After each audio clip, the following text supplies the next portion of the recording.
Okay, now we're going to attempt to feed the Sednocnomus brachyramosa, the Malaysian blue femur. Very elusive tarantula, very hides all the time. Well, I guess elusive would be a pretty good terminology. Constantly burrowed. It's burrowed over here in this corner. It's got a funnel tube that comes up right here. We'll see this one almost perished actually a couple weeks ago. It looked really bad, so I really moistened down the enclosure, moved it over to the water dish, made sure the water dish was full, and a couple days later it was moving around pretty good. So hasn't eaten yet, so let's see if we can get it to eat. You can see him coming up right there. You can see the feet to the legs. Oh, no movement. It's a very burrow oriented. Yep, there we got it. Very burrow oriented tarantula.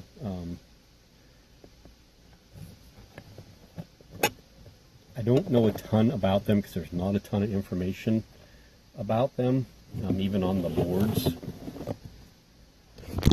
There's not a ton. There are some images on Google. I don't like to just take pictures off of Google and put them on here. I'd like to have people's permission before I do it. You can see the legs there. Again, there's the tarantula, but you can see how it's webbed all the way down and then the funnel up. So I'm glad it ate. That's tarantula number one in the feeding video that we're going to do right now over the course of the next day or so. There's quite a few, like I said the other day. There's about 20 or so that need to get fed. We're going to feed the Ephebopus marinus, which is right underneath it next. We have the mature male Chromatopelma cyaneo pubescens that needs fed. The Monocentropas balfouri mature male needs fed. Looks like I'm finally found a deal for him. Looks like he's going to be going across the country to California for a Ornithoctinae species Laos and a Bumba cabocla. I think that's what I settled on, those two. I was considering a second Brachypelma baumgarteni, but when I saw the pictures of the Ornithoctinae species Laos, I kind of fell in love. It looks like a kind of a smoky gray, bluish, a bluish tint, and not really blue, but what a beautiful looking species. So look it up, Ornithoctinae species Laos. I'm trying to gather some pictures from a few friends of some different tarantulas that I can put into my files so that I can actually add them into the videos when I do them, so you guys can see what I'm talking about when I'm talking about something, especially if I don't have it or if it's just a sling like this one. Let's try feeding the Ephebopus marinus. Okay, Ephebopus marinus, cricket is in, don't know where it went. Spider is right there in the lower left hand corner. You can see it moving. The cricket's in the right hand corner, of course.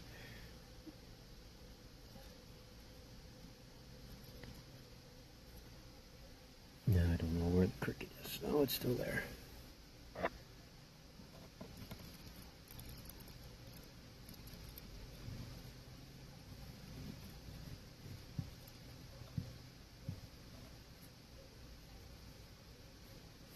That's probably not good for the cricket.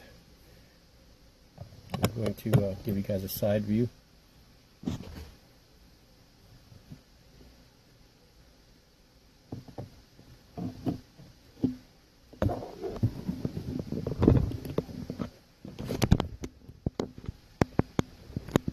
Okay, there you see Mr. Cricket in the corner with Mr. Spider right next to it.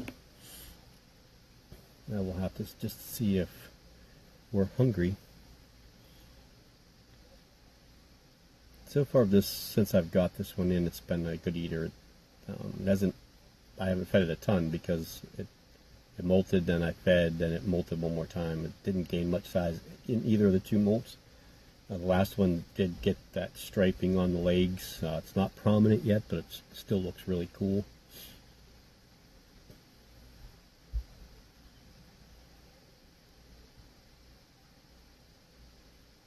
Cricket's just sitting there, not wanting to do anything.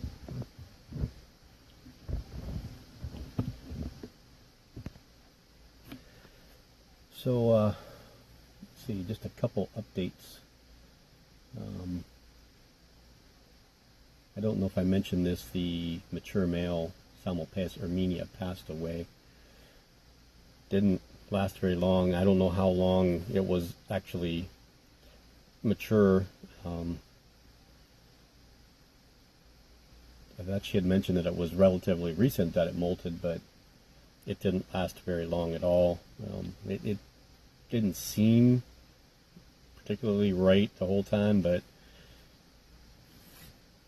I can't be sure. You know, I put it in a smaller container so it didn't move much. I was watering it every other day to make sure that it had water, because the other male that I had didn't last very long.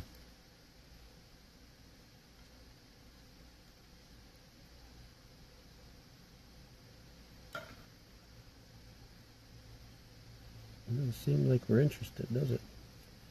Not at all. So it doesn't look like we're going to get this from the feed. Maybe we're in pre-molt. Doesn't look like it, but never can be too sure. So well, cricket's out. So we'll move on. Okay, here is Babicurus jacksoni. This is the regular morph. We're going to throw a little cricket in there. He is right in the lower right-hand corner there. We'll see what we get.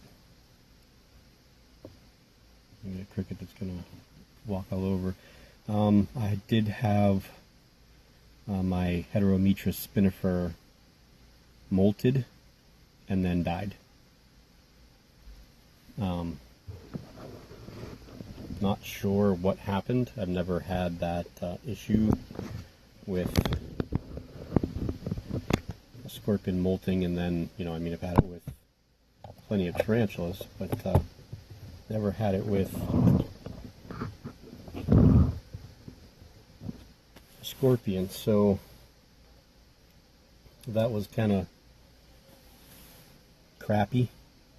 And on the good news, the smallest of my two Tarantula molted. Looks to be okay. Got a little bit of a blue tint to it. And both of my Salmopaeus reduncus molted. Like one Kahar molted yesterday and Tesla molted 4 days ago, both female. So they're both around a little over 2 inches, 2 1/4, 2.5 inches at best. Both are female. It was pretty obvious. You could see the two black brownish spermaticae. I don't believe both of them actually flipped. You can move them. So I know they weren't male gonopores or the male accessory organs. So like this one wants to eat either. So we'll leave the cricket in there and we'll try the chocolate morph and see if we can't get that one to eat. If this one does decide it wants to take the cricket, then we'll update it. Okay, so at the base of that cave was the chocolate morph, but now he went behind to the backside. So we're going to throw this cricket in there and see if that'll get him to come out. This one's been a pretty good eater.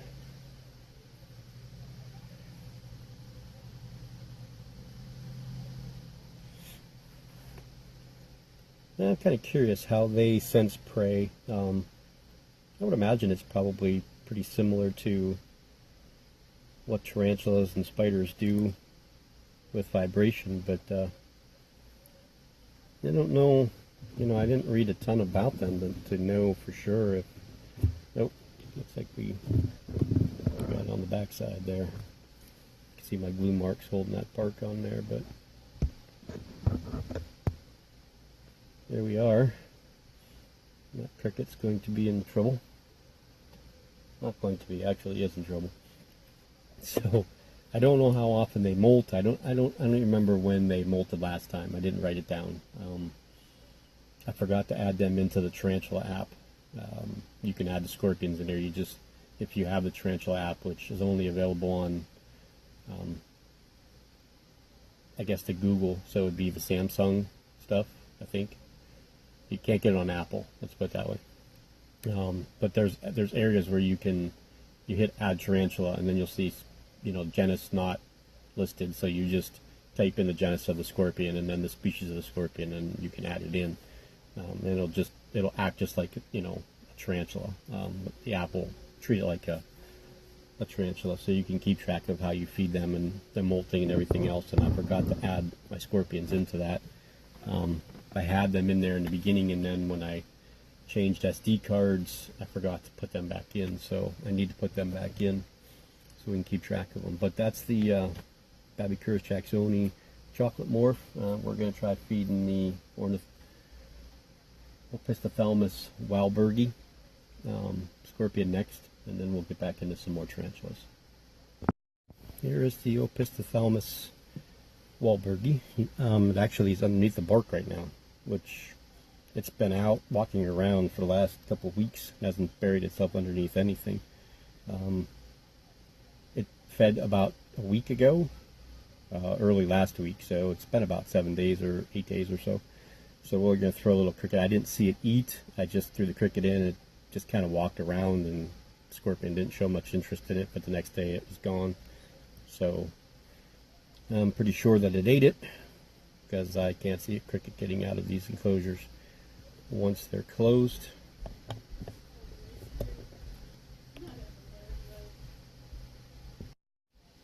Sorry about that. I had to pause for a second.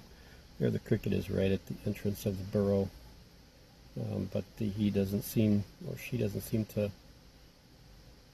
really care much.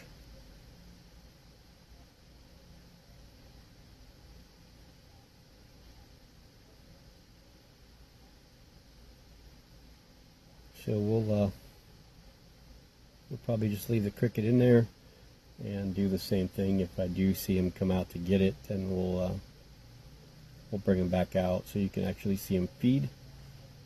And we'll give that cricket, looks like it's coming back one more time.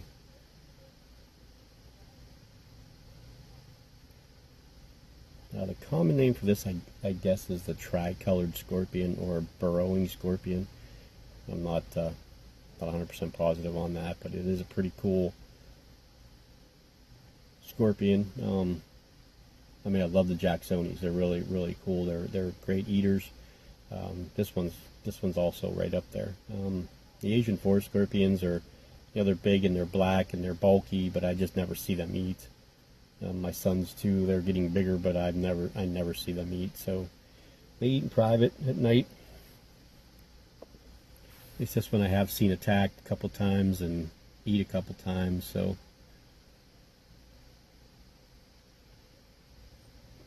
we'll see if that. I think if the cricket actually goes underneath there, it probably would take it. But okay, so let's move on to. I got a handful of small crickets that we want to get rid of, so we'll try the Seriocosmus elegans next. Okay, here's Kaylin, Seriocosmus elegans. Have to be careful with this one because she does like to wander. You can see her there in the bottom right hand corner. We're going to drop cricket in, see what happens. Last time I tried feeding her, she didn't eat, so I took the cricket out. We'll see what she does this time. I'm saying she because I have yet to sex this. It's only molted once for me. It's still kind of small. I know it's not going to get much bigger. I do have two friends that have mature males right now, so it'd be kind of cool if this one did molt and then turn out to be female. You can see what the cricket's done right here.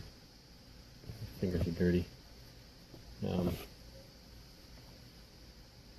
Right there. Burrowed down into one of its burrows, and there's Kaylin right there. So we'll try and get this cricket to do something and try to keep my eye on her at the same time. because she will crawl out here. I've had her on my hand on 2 different instances of her crawling out.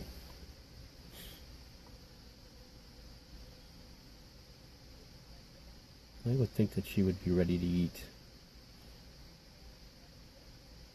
So with these smaller ones, I try to feed every 7 days, roughly. You know, somewhere in that week. Now again, with her being that small, she's probably actually a juvenile, not actually a sling, you know, because of her overall size that she'll get in the end.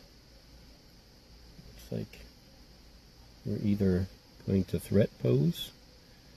This is exactly what she did last time, was she just threw up a threat posture on it and didn't actually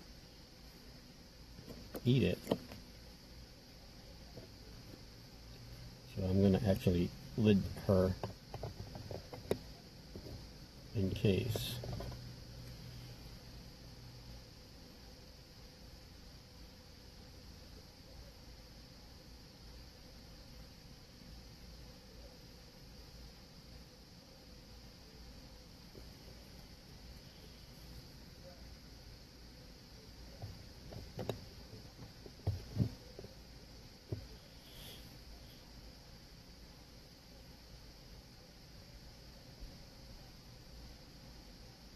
She's not exhibiting signs of pre-molt at all.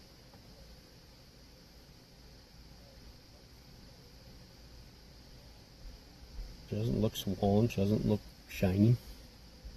Just doesn't want to eat.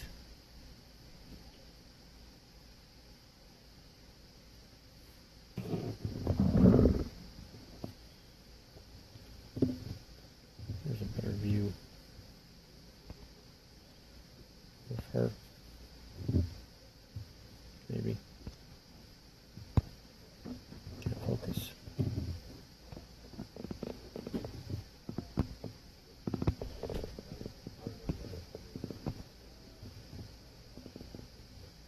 Okay, well, I guess we're not getting this one to eat either. So the feeding video today is not working out so well. You did get to see her a little bit. So we'll move on. I'll try to get these small crickets fed off.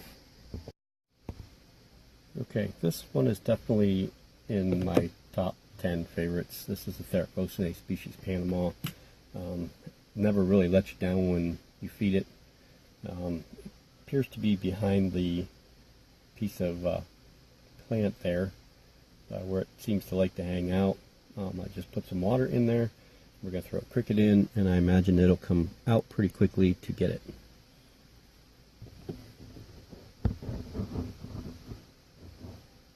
Or the cricket will go back there and the spider will get it in the back, which we don't want. There she comes. Again, I say she because I'm hoping that's not what I wanted with the cricket there. You can see the abdomen. I don't know if the cricket came by and we got it, or nope, the cricket's coming out the other side here.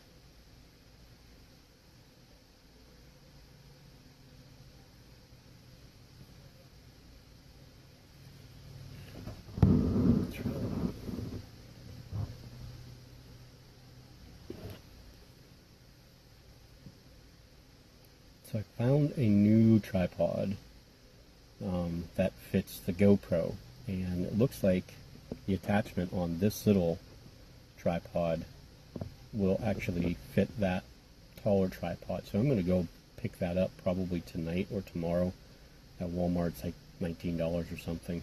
I had it in my hand before, but I wasn't sure if I could get it to work on this. It'll be a little bit higher, which should be work for me to get into these enclosures a little bit better. It's probably 3 times as tall, if not 4 times as tall as this one is right here. So hopefully that'll help me out a little bit. And it looks like there might be a spot for me to put the light on too, so it won't be into the microphone jack of the phone. So I do have to go get some celery and oranges and stuff like that to feed the roaches, so I'll probably go ahead and pick up that tripod tonight. and then we'll use it the next time that we do some video. You can see to the left there, a little Theraphosae species Panama. Name this one Incanti, yeah, Icanti, Incanti. I don't even know what that means, to be honest with you. If it means anything, it just sounded cool. I'm surprised it didn't take the cricket, really, to be honest with you. It's usually a pretty quick eater. Although the cricket probably hasn't really given it the opportunity to do it. Now this video probably will be in a couple parts. Because it's looking like we're roughly around 3 to 4 or 5 minutes going to be per spider here.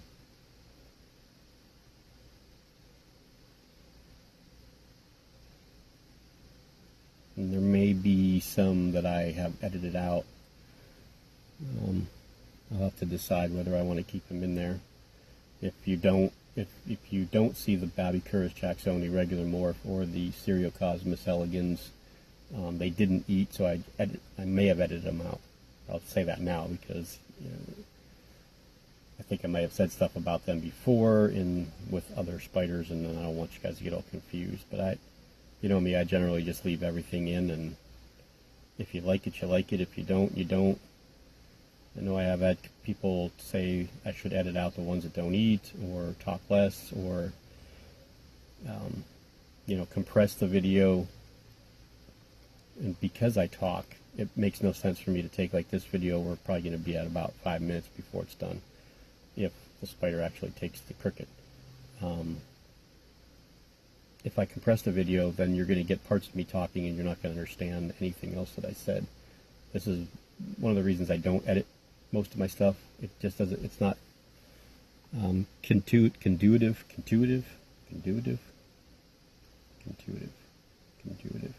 conducive. That's the word I'm looking for. Conducive to what I'm doing. So, I mean, if I'm talking in a video and then I edit out half of it, the other half, it's not going to make any sense, so I might as well just delete the whole entire thing. And it doesn't look like we're going to get this one to eat either. What is going on with these spiders today?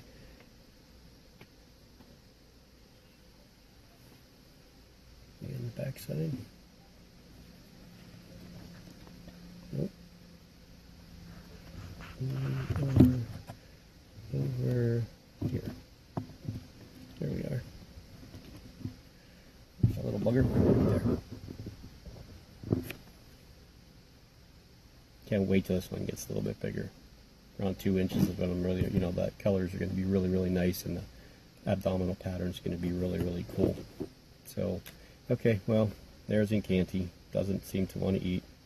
Maybe the cricket's going to go over there one more time. Looks like we're not real thrilled that we're in there.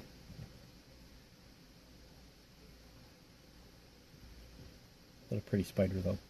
Okay, well, I'm probably going to take this cricket out because it didn't want to eat it, and I don't want to make this tarantula uncomfortable at all, so we'll move on to the next one. Okay, this one here is another one of my favorites. This is the Plesiopelma species Bolivia. Again, I do not know if there's a common name for this one or not. This will be the second feeding since it's molted, and it doesn't need to be watered. So we'll see. I expect this one to hammer. This one's pretty, actually pretty docile for the most part, and adventurous. Is moving around quite a bit. Reminds me a lot of the Euathlus species red as far as its activity level. So let's throw a cricket in there. I know you guys have seen this one feed before, but I expect a pretty good hammer. Very good eater. I did not name this one yet. Still kicking around ideas. Like I said, I try to name them all, but I need to sit down and actually go over stuff and look at them, and then look at different names and stuff on the internet to try and find something that speaks to me, that says, yeah, this is a good name for this spider.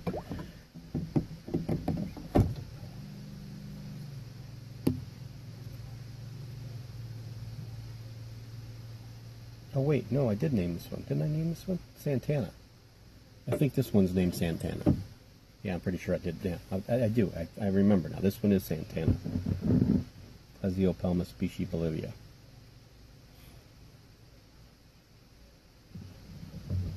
It's not a common tarantula in the hobby, really, to be honest with you. If any of you have worked with Tom Patterson has raised them, bred them. My friend Pam just got a female from him not a month ago, 2 months ago. Bigger, 3-inch, 4-inch, I think she is. I like the little sling. I got this one from Tanya at fearnottarantulas.com. It's been done real well for me. You can see that it's let go of its meal and is actually drinking water. So again, a case for making sure, I'm not the greatest at keeping the watering up. I try to be. Right? Sometimes things, life gets in the way, and then you're not paying attention, you get too tired, and it happens. I think that may have been part of the problems with the tappies that I've been having a hard time with. Not really sure. But, yeah, so that's the Plesiopelma species Bolivia, Santana. We still have a few more slings to feed.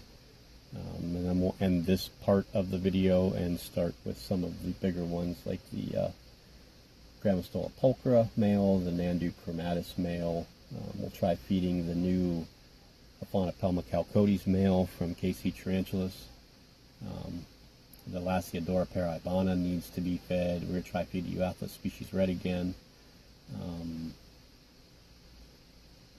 Probably the Serrata gyrus darlingi, the Aphonopelma annex. Probably both of the Dabus penaloris we'll probably try to feed. We'll probably try to also feed the Neoholothelli ense that molted last week.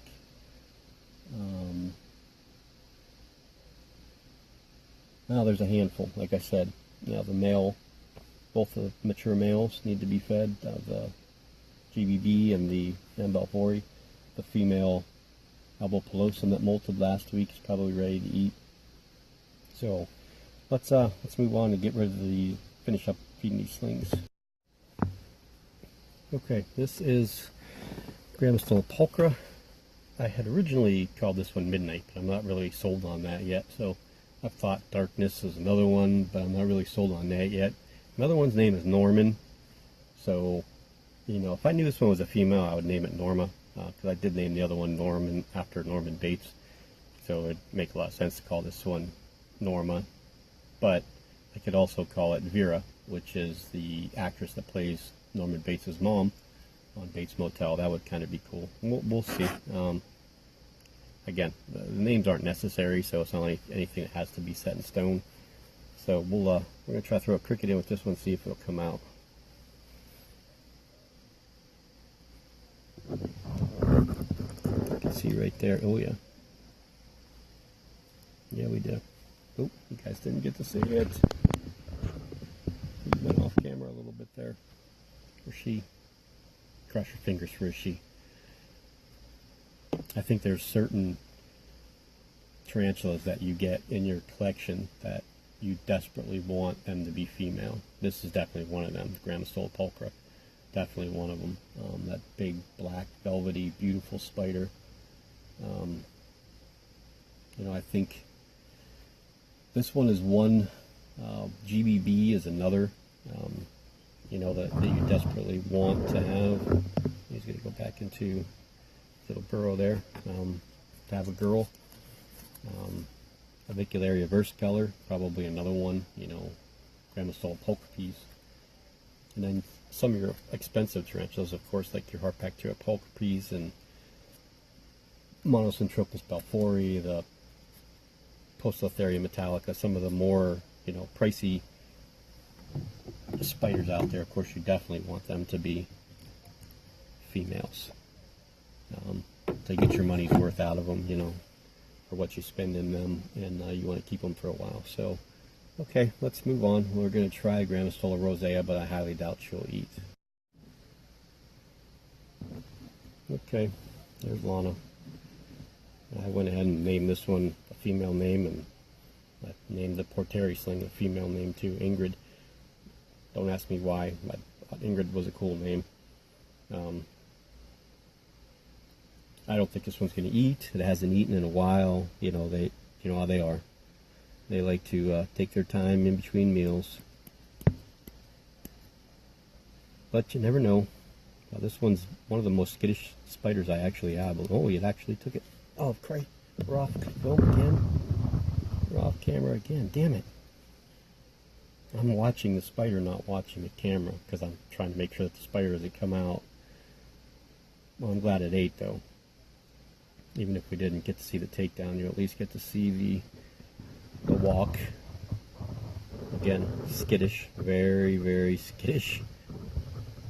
Just goes around and around and around and around.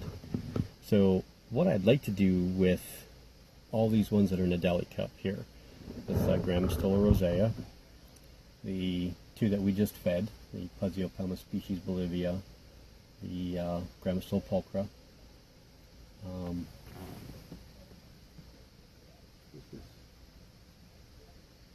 Oh, that wasn't the pulchra that we fed, sorry. That was the Brachypelma vagans that we fed. So we have the pulchra coming up to feed. The alba pelosum that's in here. So there's 1, 2, 3, 4, 5 that are still in these deli cups that I'd like to either put into baseball cubes or the softball cubes to get them out of there. Most of them will be in those enclosures for a while.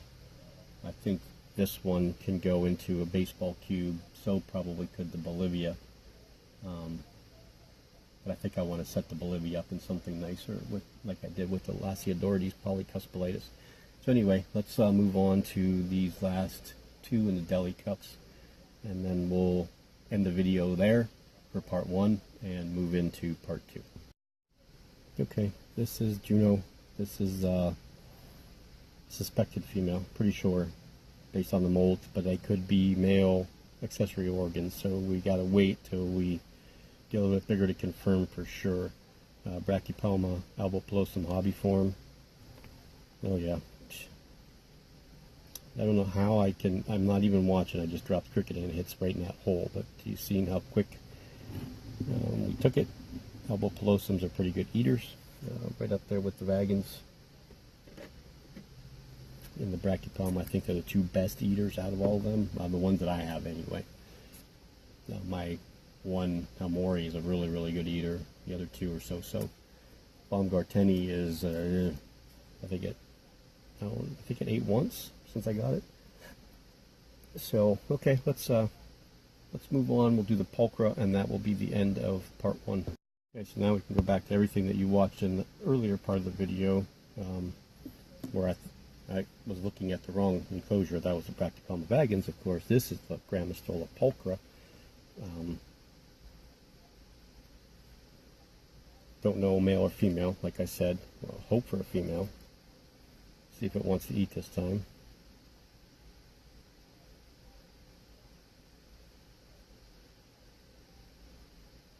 It came right out, let the cricket walk underneath him, didn't actually attack him. Not threat posing or anything like that, so I'm assuming that it's hungry.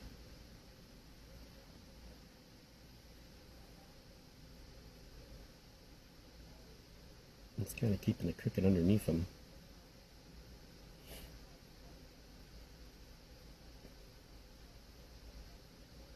You can see, if you look now, Grammostola have that little urticating patch, which kind of helps give them away, but there we go.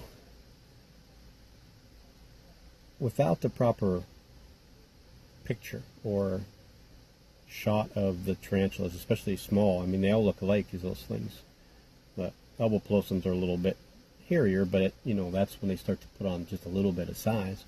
The vagans, the Grammostola pulchra, there's a bunch of them that all resemble each other, and it's something that it's so hard to ID slings if you don't know what they are. You kind of just have to go by what they're sold as until they get a little bit bigger and show some of that adult coloring. You know, around the juvenile stage, I say, you know, generally with a normal sized tarantula, 4 inches, 5 inches or above, at the 2-inch mark, you can pretty much tell for sure. You know, again, not 100%, but you have a better idea of what they are versus, you know, you can eliminate a bunch of stuff and then kind of have a smaller classification or group that you can try to ID what your spider is.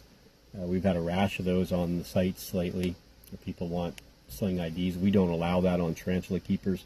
You can understand what the nightmare would be of a bunch of keepers going on there, and you know the joke is always Brachypelma vagans, no matter what the species is, which really drives me insane. I think that joke has lived its life and has died a long time ago. People keep bringing it up, and if it's not that, then they go right to the Lasiodora paraiabana. So there are a bunch of different Lasiodora species. You know, the Difficillus. I can't even think of any of the other ones off the top of my head, but there's a bunch of different ones, and they all kind of resemble each other, especially as slings. So yeah, IDing tarantulas as a sling is pretty hard to do. I think even for experts, it's pretty hard to do. If you threw a bunch of them into different containers and said ID these without them having any kind of idea what they are, they probably won't be able to do it either. So actually there is one more I want to try and feed, which is a Grammostola porteri sling. That'll be the last one on part 1, and then we'll move to part 2. Okay, so here is the porteri. If I actually did a side-by-side comparison of the porteri and the rosea slings, you really probably wouldn't be able to tell the difference. The rosea is just a tad bit pinker, not a lot. So, you know, you never know that could I have gotten 2 roseas or 2 porteris. You just don't know till they start to get bigger and put on some of that color. The rosea will get a reddish sete. The hair will be reddish. I always call it like orangutan red. Where the porteri will get a grayish, brownish color. Both of them are very pretty spiders, though. Take a long time to grow, so it'll be a while before we see these ones. I would say maybe this time next year you might see them at 1.5 inches, possibly. And it'll probably take 3 to 5 years before they get to that 3.5 to 4 inch mark. So we'll go ahead and put the cricket in. This one hasn't eaten in a while, so we'll hope. Yeah, see, this one is just so freaked out by food.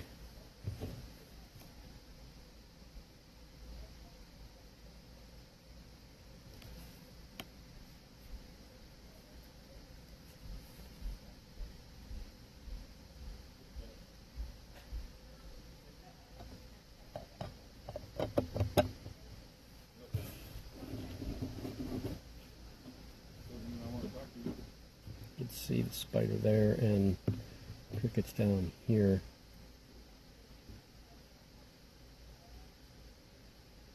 Doesn't really want to have anything to do with it. I just noticed the movement of this one, and I want to see it move again because it didn't look like it was moving. You know, it was moving weird. So I'm going to go ahead and end this here, and then take a look. Oh yeah, refocus. Take a look at this one a little bit, see how it's moving. Make sure it's moving right and not showing any signs of DKS, because that's when it ran around there. I kind of resembled it for a second there, so I want to double check and make sure. But okay, well, thanks for watching part 1. Part 2 will be up soon. There are some more slings. We're going to try feeding the Baumgarteni again, the Grammostola pulchripes, a few of the ones in the Sestema containers, and then we'll get into some of the bigger ones. We'll try to keep these around 25 minutes or so each, maybe 30 minutes each, and go from there. So we'll see you in the next one.